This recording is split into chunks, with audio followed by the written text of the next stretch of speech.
الحمد لله حمدا كثيرا كما أمر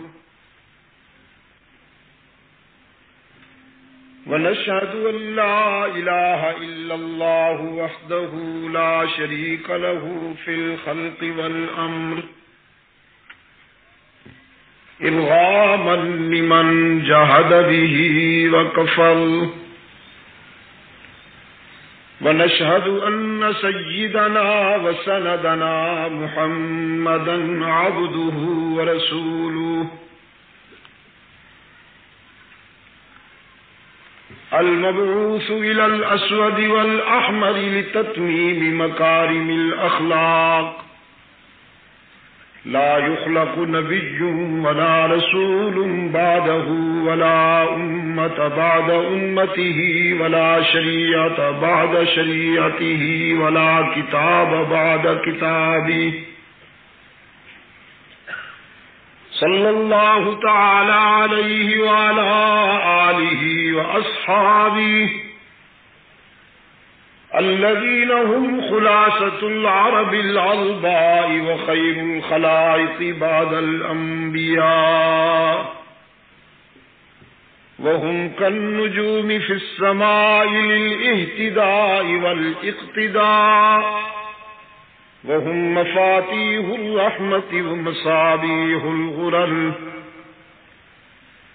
أعوذ بالله من الشيطان الرجيم. بسم الله الرحمن الرحيم. إن هذا القرآن يهدي للتي هي أقوم. وقال الله تعالى اهدنا الصراط المستقيم. صدق الله مولانا العظيم. فقال النبي صلى الله عليه وسلم وقيل للنبي صلى الله عليه وسلم ما الصراط المستقيم؟ فقال رسول الله صلى الله عليه وسلم ما أنا عليه وأصحابي. وصدق رسوله النبي الأمي الكريم. ونحن على ذلك لمن الشاهدين والشاكرين والحمد لله رب العالمين.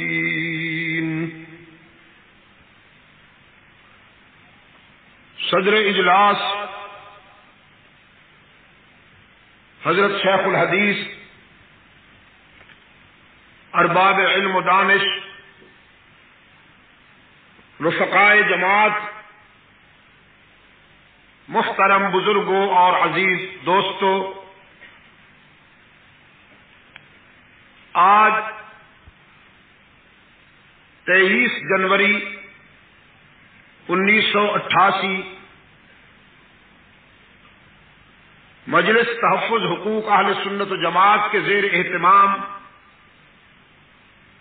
4 روزہ صراط مستقیم کانفرنس کے ضمن میں مرتبہ یہ تیسرا اجلاس ہے جس میں ہم سب ہب چوکی بلوچستان میں دعوت و تبلیغ کی نسبت سے جمع ہیں۔ میں اس حسن اتفاق پر رب العزت کے حضور بصمیم قلب ہدیہ تشکر پیش کرتا ہوں کہ اس اجلاس میں جامعہ مفتاح العلوم کوئٹہ کے مدیر اور مجلس تحفظ حقوق اہل سنت و جماعت کے صوبائی امیر استاذ العلماء شیخ الحدیث شیخ عبد الباقی صاحب بھی تشریف لے آئے ہیں۔ دوسرے علماء کرام بھی میرے دائیں بائیں تشریف فرما ہیں۔ اس قابل رشک کوشش پر میں ہب چوکی کی جماعت کے تمام دوستوں کو ہدیہ تبریک پیش کرتا ہوں اور دعا کرتا ہوں کہ اللہ فکر و نظر کی سفر میں اس سے زیادہ کامیابیوں سے آپ لوگوں کو ہمکنار فرمائے۔ سپاس نامے کے عنوان سے اور پھر اسٹیج سیکریٹری صاحب نے اپنے منظوم جذبات میں جو میری عزت افزائی فرمائی ہے اور جن توقعات کا اظہار فرمایا ہے، اللہ مجھے ان توقعات پر پورا اترنے کی صلاحیت عطا فرمائے۔ بہت ہی کم علم اور حقیر سا انسان ہوں، اسلاف کا نام لیوا تو ہوں، لیکن اسلاف کے کردار کی کوئی جھلک شاید میری زندگی میں نظر نہیں آتی۔ یہ آپ دوستوں کا حسن ظن ہے۔ میں تو ہر لمحے دعا کرتا ہوں کہ اللہ مجھے اپنے بندوں کے حسن ظن پر پورا اترنے کے قابل بنا دے۔ بلوچستان روشن ضمیر لوگوں کی سرزمین ہے۔ یہاں کی سنگلاخ زمین پر بسنے والے انسان بڑا زرخیز دل رکھتے ہیں۔ قانون فطرت بھی یہی ہے، جہاں کی زمین سنگلاخ ہوتی ہے وہاں کے انسان بڑے زرخیز ہوتے ہیں۔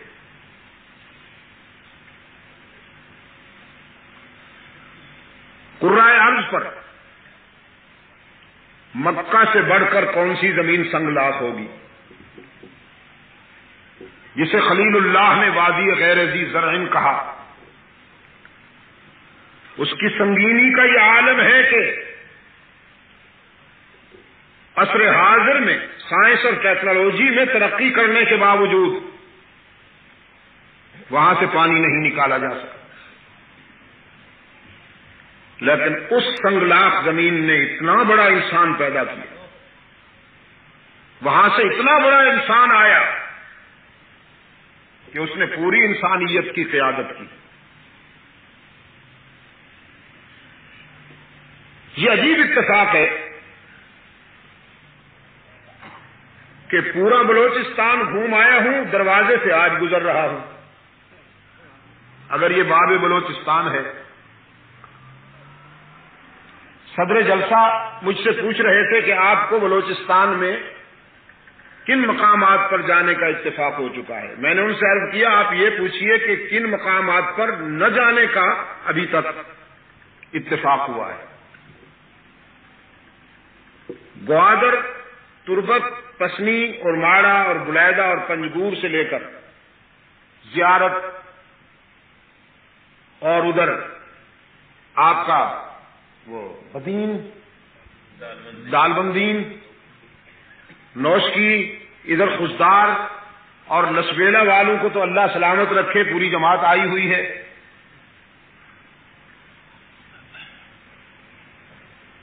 صرف بلوچستان نہیں، شاید پورے ملک میں کوئی قابل ذکر جگہ ایسی ہو کہ جہاں اللہ نے دعوت و تبلیغ کی نسبت سے ابھی تک نہ پہنچایا ہو۔ کشمیر کے پہاڑوں سے لے کر صحراؤں تک، وادیوں تک اور دنیا کے اس وقت تک تقریباً 28 ممالک تک اللہ نے پہنچا دیا۔ شاہ جی رحمت اللہ علیہ کبھی کبھی فرمایا کرتے تھے، صبح دم ریل میں گزرتی ہے، شب کسی جیل میں گزرتی ہے، عاقبت کی خبر خدا جانے، اب تو اسی کھیل میں گزرتی ہے۔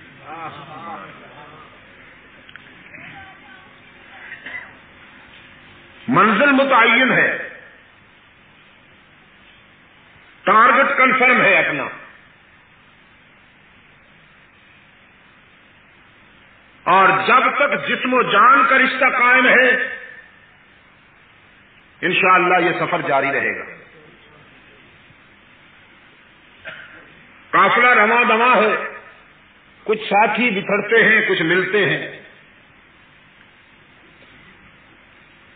یہ بات بھی نئی نہیں اللہ استقامت نصیب فرمائے. وہ صبح قریب تر ہو کہ جب پوری قوم یہ خوشخبری سنے کہ پاکستان سے برطانوی قانون ختم ہو گیا اور رحمت للعالمین کا آئین یہاں نافذ کر دیا گیا. یہ ہماری منزل ہے. قرآن و سنت کو یتیم خانوں میں، عبادت گاہوں میں اور حجروں میں دھکیلنے کے بجائے قرآن و سنت کا یہ حق ہے مسلمانوں کے ملک میں کہ وہ مسند عدالت پر حکمرانی کرے، قرآن کے مطابق فیصلے ہوں، آئین شریعت کے مطابق فیصلے ہوں. یہاں کی معیشت، یہاں کی معاشرت، یہاں کی تعلیم، یہاں کا تمدن، یہاں کی تہذیب، یہاں کی سیاست قرآن و سنت کے تابع ہو. یہاں کے نوجوان امریکی نظام کی تقلید نہ کرے، روسی نظام کی طرف للچائی ہوئی نظروں سے نہ دیکھیں، بلکہ امریکہ اور روس اس ملک کی خوشحالی پر رشک کرے. اور ہم یقین رکھتے ہیں اس پر کہ جب اس سرزمین کو منافقوں سے نجات ملے گی، اسلام کا نام لے کر اسلام کو دور یتیمی سے ہمکنار کرنے والے منافقین سے جب نجات ملے گی، اور جب یہاں قرآن و سنت کا آئین آئے گا، پھر انشاءاللہ زمین سونا اگلے گی، آسمان موتی برسائے گا. پھر دھماکے نہیں ہوں گے، پھر بد امنی نہیں ہوگی، پھر نفرتیں نہیں ہوں گی، پھر بلوچ پنجابی سے، پٹھان مہاجر سندھی سے نہیں لڑے گا. اسلامی اخوت کا وہ منظر دیکھنے میں آئے گا انشاءاللہ جو اس نظام عدل کی پہچان ہے.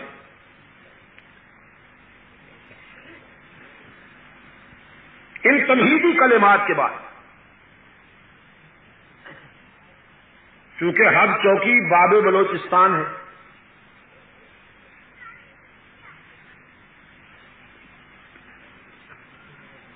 کچھ نوجوان کھڑے ہو جائیں، واپس نہ آئے، وہیں کھڑے رہیں، 15-20 نوجوان. ہب چوکی باب بلوچستان ہے، تو میں نے باب القرآن سے ایک آیت آپ کے سامنے تلاوت کرنے کی سعادت حاصل کی.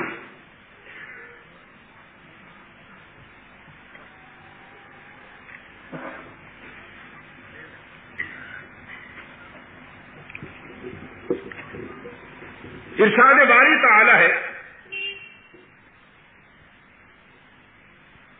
قرآن کریم جو راستہ دکھاتا ہے اس میں کوئی کجی نہیں.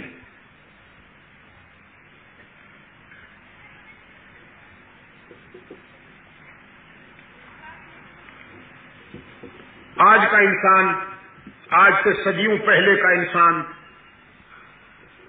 یا آج کے بعد جب تک یہ نظام کائنات چل رہا ہے، آنے والا انسان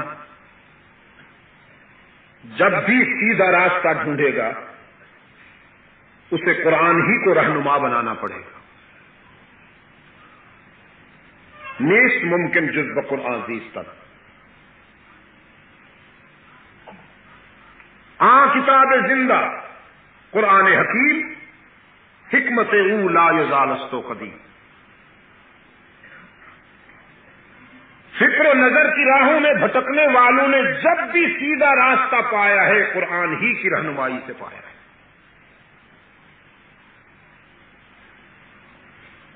عصر حاضر میں جتنے فکری فتنے فروغ پا رہے ہیں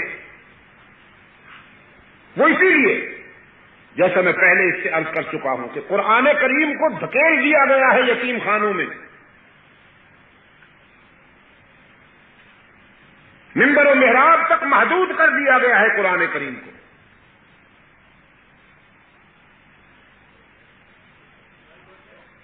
ورنہ قرآن کریم انسان کے فکر و نظر کی تمام جلی و خفی بیماریوں کا آخری علاج ہے. انسانی قافلے کے لیے قرآن کریم آخری پناہ گاہ ہے. یہ تبرکی کتاب نہیں ہے، انقلابی دستور ہے. ہر دور کے فرعون کا سر کچلتا ہے قرآن کریم، اور ہر دور کے بلال و سلمان کو سینے سے لگاتا ہے قرآن کریم. قرآن ظالم کا دشمن ہے، مظلوموں کا حامی ہے. قرآن جارحیت پسند نہیں،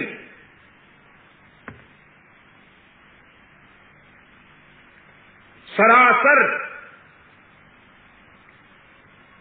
پیغام رحمت ہے.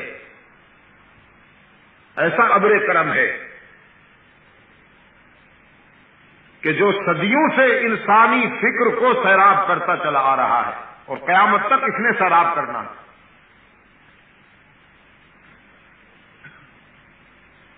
اہدنا الصراط المستقیم سورہ فاتحہ کی ایک چھوٹی سی آیت ہے، اور سورہ فاتحہ کو اللہ کے رسول صلی اللہ علیہ وسلم نے قرآن کریم کی روح قرار دیا، قرآن کریم کی تشریحات و تفصیلات کا خلاصہ قرار دیا. جو ڈیٹیل کے ساتھ قرآن کریم میں بات بیان کی گئی ہے، سورہ فاتحہ اس کا ٹائٹل ہے.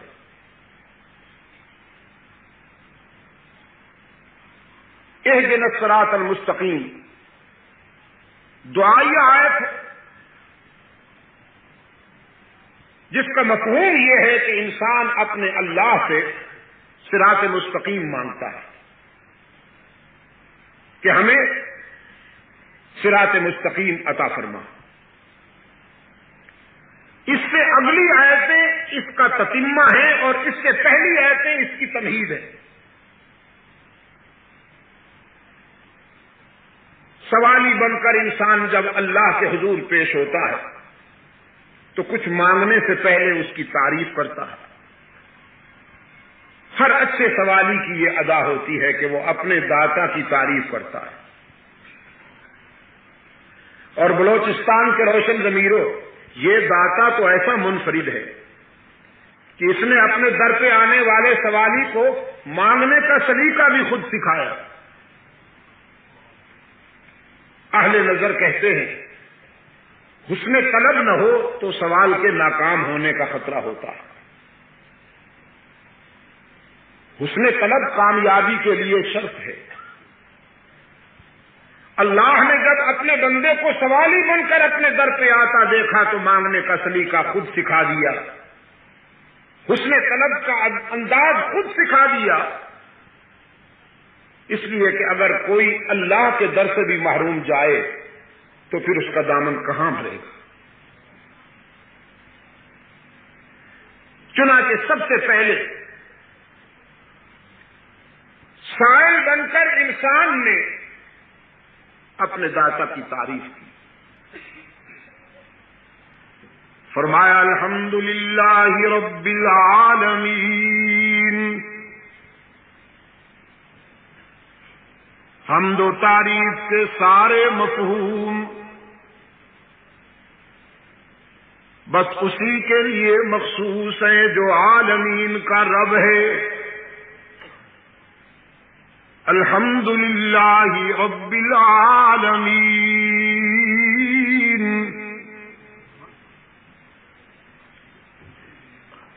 رب المسلمین نہیں فرمایا، رب الاولیاء والمتقین نہیں فرمایا، رب الانبیاء والمرسلین نہیں فرمایا کہ ان کا تو رب ہے ہی. نبیوں، رسولوں، ولیوں، شہیدوں، صدیقینوں، اولیاء و اتقیاء کا تو رب ہے ہی. لیکن قرآن کریم یہ بتانا چاہتا ہے کہ اس کی ربوبیت صرف اپنے وفاداروں تک محدود نہیں ہے، گناہ گاروں کو بھی نوازتا رہتا ہے، اپنے خلیل کا بھی رب ہے، نمرود پہ بھی رزق بند نہیں کرتا، اپنے کلیم کا بھی رب ہے لیکن رزق فرعون پہ بھی بند نہیں کرتا، اپنے محبوب کا بھی رب ہے لیکن رزق ابو جہل پہ بھی بند نہیں کرتا، عابدین سب زندہ دار کا بھی رب ہے لیکن خطا کاروں گناہ گاروں پہ بھی رزق کے دروازے بند نہیں کرتا۔ بلکہ میں تو کہا کرتا ہوں کتنی عجیب ادا ہے اس کی ربوبیت کی، اپنوں کو دال روٹی پہ خوش کر لیتا ہے، دشمنوں کو مرغن دیتا ہے، اپنوں کو خس و خاشاک کی جھونپڑیوں پہ خوش کر لیتا ہے، دشمنوں کو محلات عطا کرتا ہے، ایکڑوں میں پھیلی ہوئی کوٹھیاں دے دیتا ہے۔ قرآن پاک نے فرمایا من کان یرید حرث الآخرۃ نزد له فی حرثہ ومن کان یرید حرث الدنیا نؤتہ منہا وما له فی الآخرۃ من نصیب۔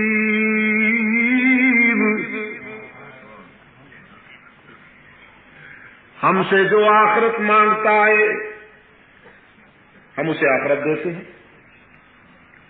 اور جو ہم سے دنیا مانگتا ہے ہم اسے دنیا دیتے ہیں، لیکن فرق ہے، ہم سے جو آخرت مانگتا ہے ہم آخرت دیتے وقت اس کے مطالبے کو نہیں دیکھتے، اپنے فضل و کرم کے مطابق دیتے ہیں، نزد لہو، ہم آخرت مانگنے والوں کا دامن بھر دیتے ہیں، اس کے مطالبے سے بھی زیادہ دیتے ہیں، وہ اتنا مانگتا ہے تو ہم اتنا دیتے ہیں، وہ اتنا مانگتا ہے تو ہم اتنا دیتے ہیں۔ وَمَنْ كَانَ يُرِيدُ حَرْثَ الدُّنْيَا نُؤْتِهِ مِنْهَا، اور ہم سے جو کج نصیب کوتاہ نظر صرف دنیا مانگتا ہے آخرت کو چھوڑ کر، مایوس اسے ہم بھی نہیں کرتے، وہ بنگلے مانگتا ہے تو بنگلے دے دیتے ہیں، وہ کوٹھیاں مانگتا ہے تو کوٹھیاں مل جاتی ہیں، جاگیریں مانگتا ہے تو جاگیریں مل جاتی ہیں، لیکن وما لہ فی الآخرۃ من نصیب، دنیا کا امیر آخرت میں فقیر ہوگا۔ اس لیے قرآن کریم نے جو مانگنے کا انداز سکھایا ہے وہ یہ ہے کہ ربنا آتنا فی الدنیا حسنۃ وفی الآخرۃ حسنۃ۔ میری گفتگو کا مطلب یہ نہیں ہے کہ بالکل ترک دنیا کر لینا ہی اسلام ہے، اسلام یہ نہیں کہتا کہ تم رہبانیت اختیار کر لو، اسلام کہتا ہے رزق حلال کماؤ، محنت کرو، تجارت کرو، زراعت کرو، اپنی دنیا بھی سنوارو، اور حرام سے بچ کر، بددیانتی سے بچ کر، ظلم سے بچ کر، ناانصافیوں سے بچ کر اپنی آخرت بھی سنوارو۔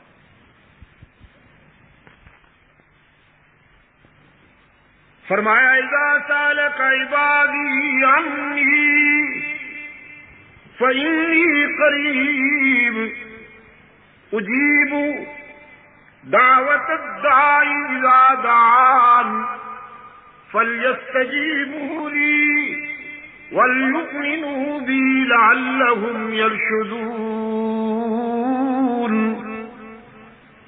محبوبم، میرے بندے آپ سے میرا پتہ پوچھتے ہیں، اللہ سے ملنا ہے کہاں ملے گا؟ رب العالمین نے فرمایا انہیں بتا دیجئے انی قریب، میں تو تمہارے قریب رہتا ہوں۔ الہ العالمین کتنا قریب ہے تو؟ تجھ سے ملنے کے لیے کتنے دنوں، ہفتوں، مہینوں یا سالوں کے سفر کی تیاری کی جائے؟ فرمایا نحن اقرب الیہ من حبل الورید،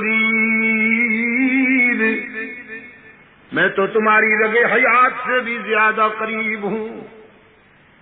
میں نے اپنی رہائش کے لیے، ٹھکانے کے لیے کہیں دور دراز محل تعمیر نہیں کیا، میں تو وسط قلب میں رہتا ہوں، تیرے دل کی گہرائیوں میں رہتا ہوں۔ دل کے آئینے میں ہے تصویر یار، جب ذرا گردن جھکائی دیکھ لی، جب اتنا قریب ہوں بلکہ اقرب ہوں تو ادعونی استجب لکم، مجھے پکارو نا، میں تمہاری دعا و پکار کو سننے کے لیے ہر وقت تیار رہتا ہوں۔ گناہگاروں اور خطا کاروں کی روحیں تڑپتی ہیں، الہ العالمین زندگی خطاؤں میں اور ٹھوکروں میں گزر گئی، کس منہ سے تیرا نام لیں، کس منہ سے سوالی بن کر آئیں؟ رب العالمین نے فرمایا نبی عبادی انی انا الغفور الرحیم،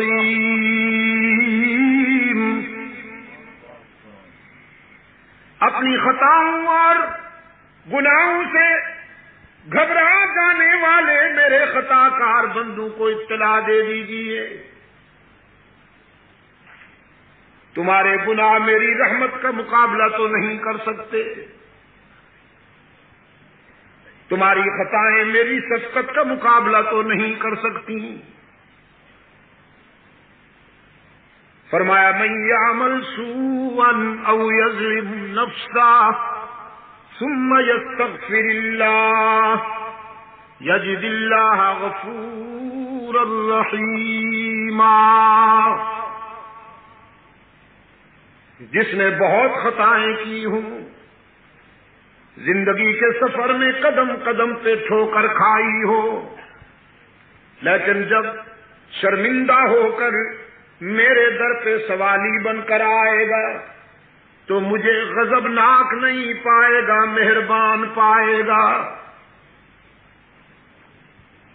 بلوچستان کے روشن ضمیروں، باقی جہاں جاؤ گے لوٹے جاؤ گے،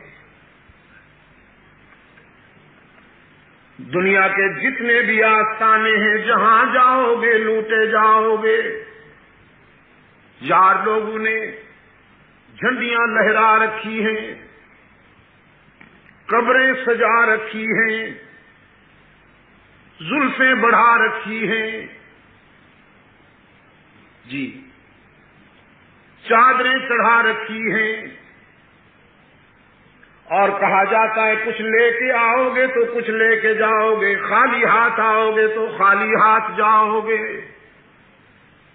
لیکن رب العالمین کے در رحمت سے ہر وقت صدا آتی ہے کچھ نہ لے کے آؤ سب کچھ لے کے جاؤ، خالی ہاتھ آؤ دامن بھر کے جاؤ۔ فرمایا باز آ ہر آنچ ہستی باز آ، گر کافرو گبرو بت پرستی باز آ، ای درگہ ماں درگہ نومیدی نیست، صد بار اگر توبہ شکستی باز آ۔ او خطا کار اگر 100 مرتبہ توبہ کر کے توڑ بیٹھائے، لا تقنطوا من رحمت اللہ، مایوس ہونے کی کوئی بات نہیں، ایک مرتبہ پھر میرے در پہ آ کے دیکھ، جبین نیاز جھکا کے دیکھ، طلب کا دامن پھیلا کے دیکھ، ندامت کے آنسو بہا کے دیکھ، میرے فضل و کرم کو آزما کے دیکھ، تیرے آنے میں دیر ہے، میرے راضی ہونے میں دیر نہیں ہوگی۔ تانا بھی نہیں دیتا، معاف کر دیتا ہے۔ حدیث قدسی ہے، سرکار دو عالم صلی اللہ علیہ وسلم نے فرمایا، میرا رب کہتا ہے جب کوئی سفید ریش گناہگار جس نے پوری زندگی بغاوت میں گزار دی ہو، جس کے نامہ اعمال میں ایک بھی سجدہ نہ ہو، ایک بھی رکوع نہ ہو، زندگی ٹھوکروں میں گزار دی، جوانی کی ترنگ میں، شباب کے نشہ میں، دولت کے غرور میں، لیڈری کی ہوس میں، برادری کے تکبر میں اکڑ کے زندگی گزار دی، اللہ کے حضور کبھی سجدہ ریز نہیں ہوا، لیکن اب زندگی کی شام ہو گئی،